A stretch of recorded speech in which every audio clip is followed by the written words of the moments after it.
अरे बाबा जानी, दो बच्चे आपस में बकरा लड़ा सकते? न दो बच्चों को लड़ना चाहिए न दो बकरों को लड़ना चाहिए। तो बकरे लड़ाएं, मेंढे लड़ाएं, बेल लड़ाएं, मुर्गे लड़ाएं, कुत्ते लड़ाएं, तो ये सब लड़ाइयाँ गुनाह के काम हैं।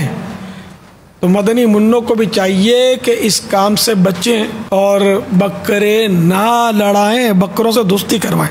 बच्चे भी दोस्ती रखें, मदनी मुन्ने भी दोस्ती रखें और लड़े नहीं आपस में। अच्छे बच्चे थोड़ी लड़ते हैं, गंदे बच्चे होते हैं वो लड़ते हैं, इसको मारते हैं, उसको गाली देते हैं। नहीं, मदनी मुन्ने से नहीं होते हमारे।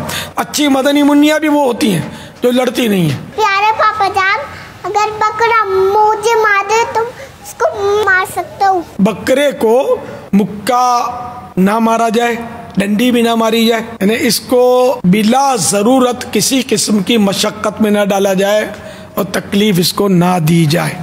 तो बकरा मारे भी तो आप हट जाएं, आप बदला ना ले, इसको ना मारे, बकरे को भी ना मारे, बिल्ली को भी ना मारे।